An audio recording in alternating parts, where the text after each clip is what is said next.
It's time for another episode of The Oil Stream with Dustin Nielsen and Tom Gazzola, presented by Popeye's Louisiana Kitchen.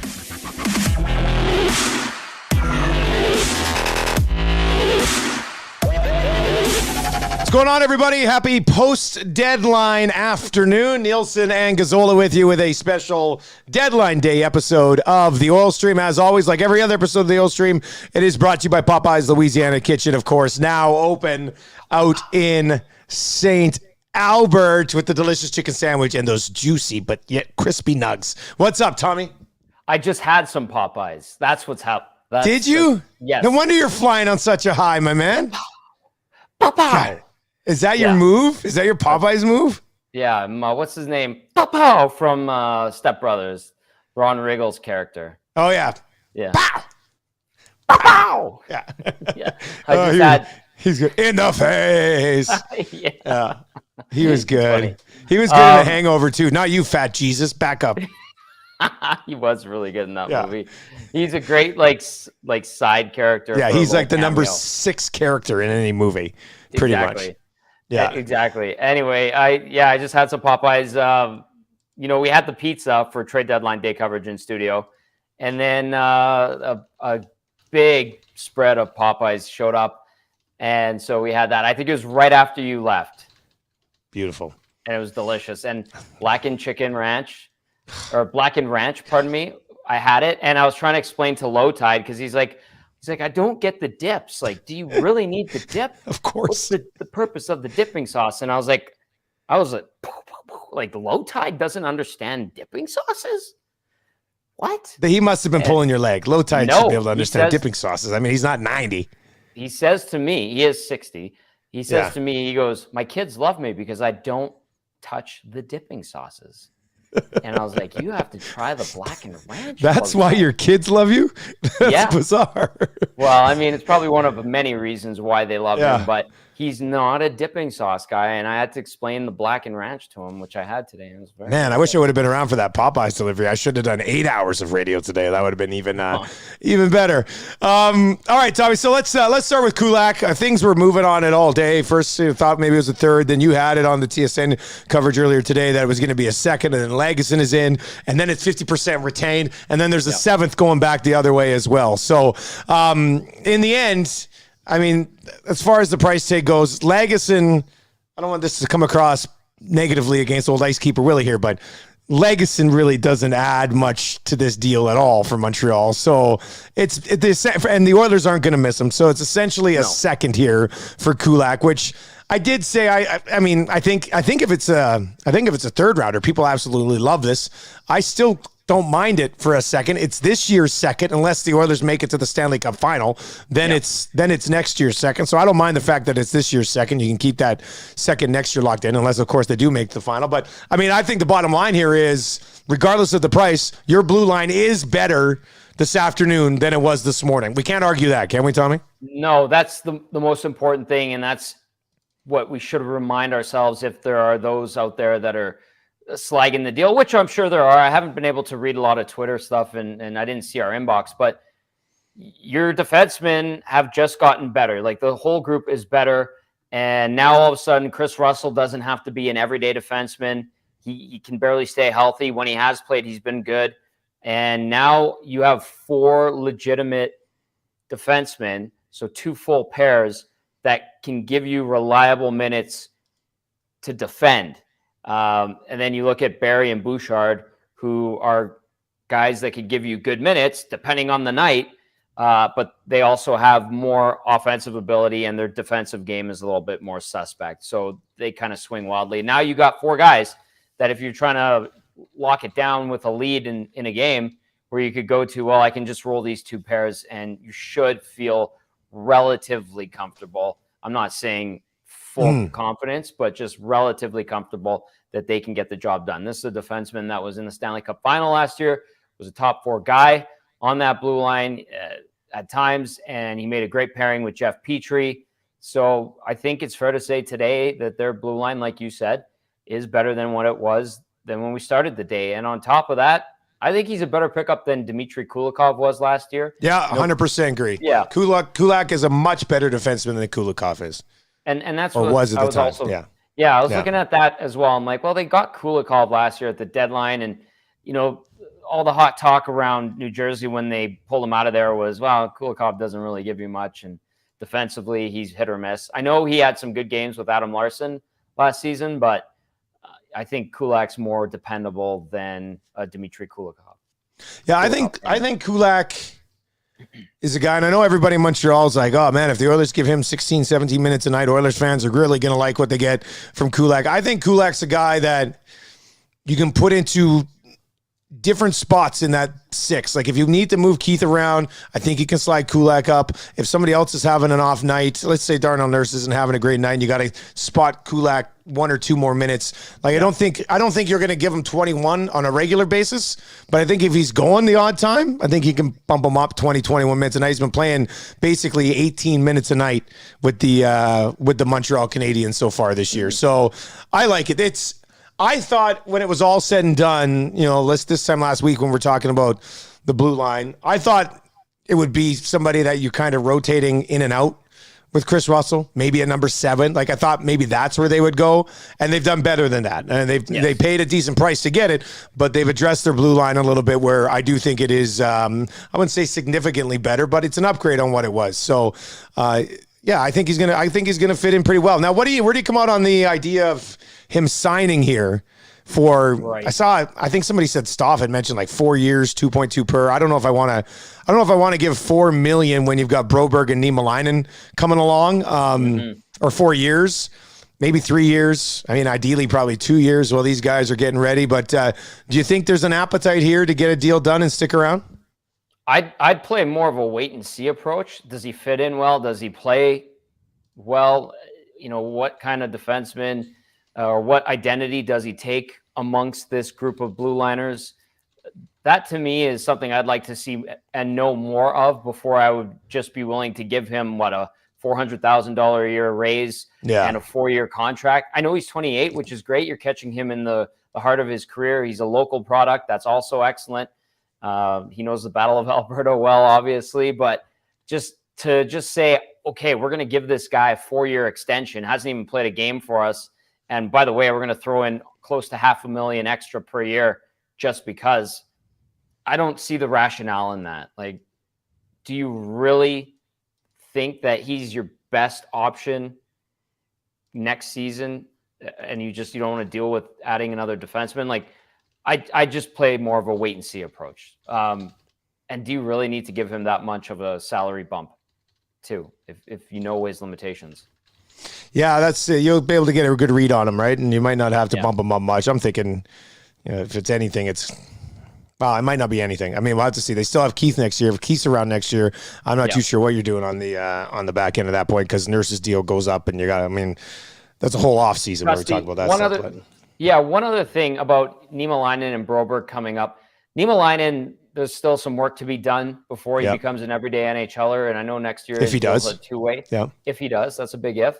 And then Broberg too, like he's not just ready to step in and become something, and it's going to be flawless. Look at what's happening with Evan Bouchard right now, right? Like we're watching him go through the growing pains. Broberg's going to have that too. He's not immune from that. And so I think that's where there might be an appetite to look at extending Kulak. But I mean, that much term and the number that, you were throwing out there that was being speculated, that to me seems a little bit premature to just jump in like that. I don't think, regardless of how Kulak plays, he gets 4 years here. Right. You know what I mean? He might want a 4-year deal somewhere, but regardless of how he plays, he's not getting a 4-year extension here. That would be, I mean, I guess I can't say never, but that wouldn't make a lot of sense to me. I mean, this is a 2-year guy. Like that's pretty much the type of deal that he should be signing. All right, let's go to Derick Brassard. I was on the air with you guys when the Kulak news broke. I was back here at home, actually in the middle of an episode of Two Guys and a Goalie when the Brassard news broke. It's so funny because we've got our Brassard tribute from that one morning 4 years ago, and it was like, I think it was LaRock that said Brassard's coming to Edmonton, and then Matty was like, no, it's not happening. So full circle. Brassard is actually an Oiler now. You had mentioned when we were on together there that they were poking around Larson, who ends up with the Washington Capitals. I guess when they couldn't get him, they decided to go take a run at Brassard, and they give up a fourth to get him. 50% retained on Brassard as well. Cass made a good point when we were doing two guys. It's definitely an insurance policy depending on what happens with Nuge's injury the rest of the way this season, if it's something that could be reoccurring. So it's nice to have there. But Tommy, what do you think of the acquisition of Brassard, what they gave up for him, and how he fits into this lineup? What they gave up for him, I don't really mind. And you talked about it on our trade deadline day coverage. You got these picks, but what's the point of sitting on them and keeping them if these guys are still years away from ever having an impact when you draft them now? Yeah, do not care about a fourth-round pick, man. Right. So this brings in a guy who's going to play for you now. This is a guy that's played in the playoffs. This is a guy that's experienced. This is a guy who can take draws and does take draws, and it adds to the mix of bottom six forwards. So I thought that was an okay pickup. Like him compared to Johan Larsson, it's just more depth. And I could see if Brassard has a good showing here. He's a little bit big. Well, he's bigger than Ryan. He's about the same size roughly as Devon Shore. But if he can add that veteran savvy and can give you some good games and just steady minutes, reliability, especially in his own zone, that's very important. And the other thing too is it creates this this level of competition to actually get into the lineup. And we're not talking about level of competition to get into the lineup between guys that are tweeners and guys just coming into the league. We're talking about guys who've been in the league for a long time. And in the playoffs, you need a lot of reliable veteran players because injuries do happen. Different types of scenarios pop up where you need to change your style of game. And this just adds to the mix. What's it look like when Nuge is healthy? How do you think Brassard fits in when Nuge is healthy? What do you think happens there? With the way things are going right now, obviously Josh Archibald can only play in Alberta. And we're going to witness that as he won't be available for the next two games when Brad Malone gets the call up. Malone, obviously easy to pull him out. He's just an extra piece. And then if it gets crowded in that bottom six, I look at Derick Ryan again, and I see a guy that has been better since Jay Woodcroft has taken over, but I'm not necessarily sold that he always has to be in the lineup every game. And so maybe that could create an opening there for a guy like Brassard to get in, say they need to be a team on a certain night that plays a bigger body game. Well, Derick Ryan's your odd man out. Say Devon Shore's play drops a little bit and Derick Ryan's playing well, then Devon Shore comes out. So all of a sudden, you could do all these things with your bottom six. And again, you're fighting to just stay in the lineup, which is a great thing to have. All right. I've got a couple more things we can certainly get to, but let's dive into the Ken Morrison Remax question of the day. Of course, it's brought to you by Ken Morrison. Visit his website at kenrmorrison.com. Maybe you thought today during the deadline day, buying is a good idea. Kenny Holland went out and brought in a couple pieces. You want to do the same. You want to go buying as well. And by that, we mean buying a home or a condo or apartment, whatever. He's your guy. Realtor for 20 years. He's a Remax Hall of Famer. You can give him a call, 780-993-4815. Tommy, what do you got? All right, the Ken Morrison Remax Excellence question of the day is this. After today's deadline, Dusty Nielsen, do you believe that this Oilers roster, include Nugent Hopkins in there obviously, can get you past the first round, which will likely, as of now, be against the LA Kings? Yes. Yes, I can. I don't even know if I have to really think about that. The division is not strong. They've been playing well, not just the 5-game homestand was great, but they've been good since Woodcroft took over. And they were good at the beginning of the year. Like, they were really good at the beginning of the year. They've been really good as of late. They had that 6-week stretch in the middle of the season that was just a bloody disaster. And with that being said, they had some injuries during that stretch to a number of different pieces of the lineup. So if they don't make it out of the first round, and I know, they could go in the shitter here for 3 weeks and all of a sudden we're like, they're fighting for a playoff spot. But I was loudmouth on my show last week, and like on Monday I said they're a playoff team, and then Friday I said they're going to the second round. So I can't change my mind on Monday after they add a couple of pieces. So, and on top of that, Vegas, with where Vegas is at right now, the Kings didn't do anything of significance at the deadline. Calgary's Calgary. I don't think you're going to catch them. I think that second spot in the playoffs is the Oilers to lose right now. When they get 2 back of the Kings, couple games in hand, I think that's going to be their spot to lose. And if that is the case and they get home ice in the first round, they damn well better win that series against one of these weaker teams from the Pacific. So I do think they have what it takes to make it to the second round. Yeah. I mean, the goaltending is going to be a huge question mark. And I can't emphasize that enough, because as good as Mikko Koskinen's numbers have been since Jay Woodcroft's come in, those 2 starts he gave you last week, there were a few of those goals, especially against Detroit, where you're just like, that's not a playoff goalie. And Mike Smith, who knows what we're going to see tonight against Colorado? Is it going to be Mike Smith struggling to find his game, which has basically been the case all season long? Or is all of a sudden Mike Smith 2021 2021 going to emerge and you're like, wow, this guy's ready to play? It's not. It's not going to happen, right? No. And then the wild card is Stuart Skinner when he gets in, or if he gets in, which I'm assuming he will at some point this season. Can he take the reins and breed confidence into the group with his play between the pipes? He's just absolutely had a fantastic season in the AHL. He's shown some really good flashes at the NHL level. Who's to say maybe he could be that kind of wild card that comes in and plays hot when the team needs a goalie. So I do think they could get past the first round.